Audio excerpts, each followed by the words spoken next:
Blackberry Key2, and it might just be one of the most convenient phones I have ever used. Where this phone is incredibly convenient, it is also incredibly polarizing. If you didn't notice, there's a full QWERTY keyboard slotted into the front of this phone, and this is probably the most polarizing part of this device.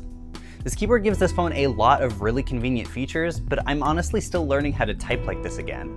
Now the keys are 20% larger than they were on the Blackberry Key1, and while that helps a little bit, you're gonna have to decide if you're willing to fundamentally change the way you type on your phone.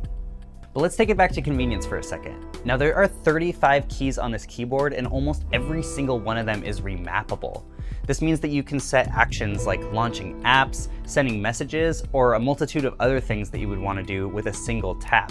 You can also set different actions for short presses and long presses, so you have over 50 different actions that you can do right from the home screen. While all these actions only previously worked from the home screen in the Blackberry Key1, Blackberry decided to add a new key called the Speed key, which allows you to use these actions from different apps. Now I can jump from Slack to Twitter to whatever other app I want to just by pressing the Speed key and then the hotkey on the keyboard. This is incredibly convenient and has pretty much changed the way I work on my phone.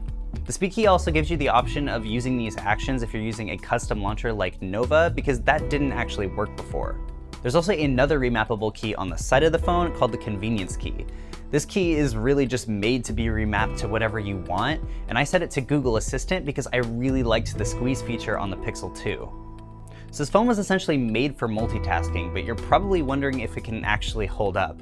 The Blackberry Key1 had a huge issue where the 3 GB of RAM wasn't quite enough to multitask the way you probably wanted to, but the Blackberry Key2 has been upgraded to 6 GB of RAM, which is doing a lot better on a daily basis. This is paired with a Qualcomm Snapdragon 660 processor and 64 GB of storage, and while those aren't the highest specs available on the market right now, it's still held up pretty well. Oh, and if you wanted more storage than those 64 GB, this phone does support expandable storage up to 2 TB, assuming you can find a microSD card of that capacity. All these components are powered by a 3,500 mAh battery, and that can lead to some really serious battery life.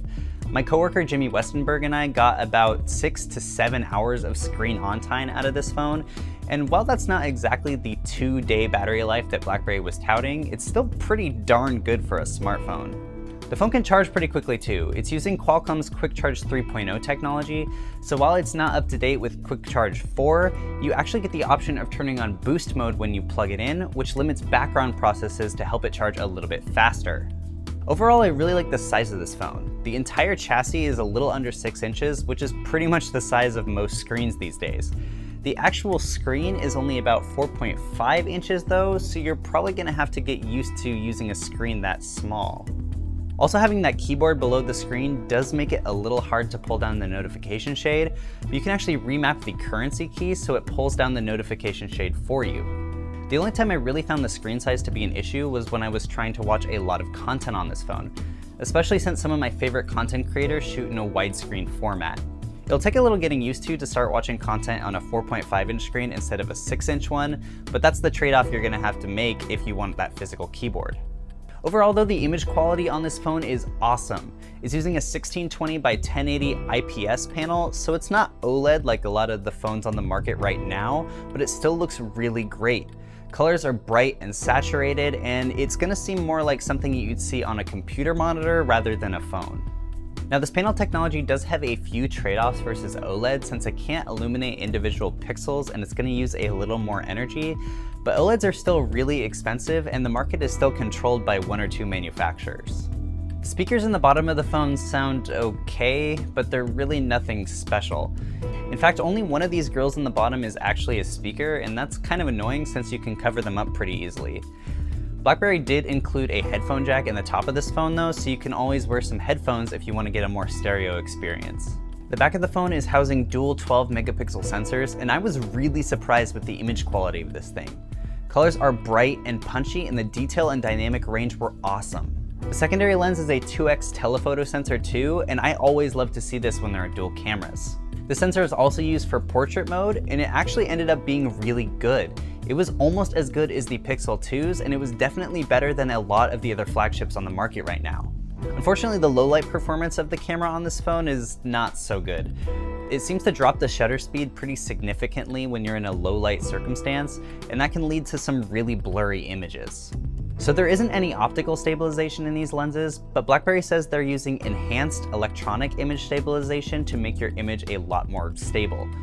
I decided to test this in the downtown streets of San Francisco, so I'm gonna play a little clip and you can decide for yourself whether or not it's good enough.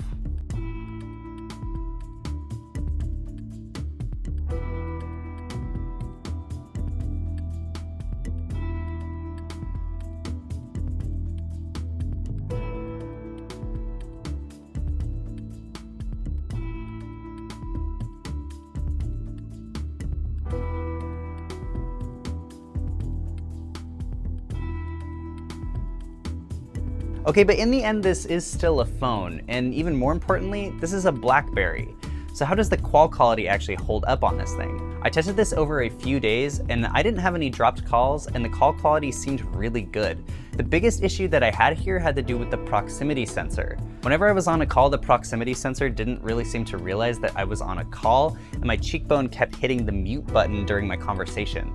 This led to the other person thinking that I kept hanging up on them, and this happened multiple times every single time I made a call. This is a pretty big issue, and I know that a lot of people use headphones when they're on calls, but I think that Blackberry probably needs to fix this sooner rather than later.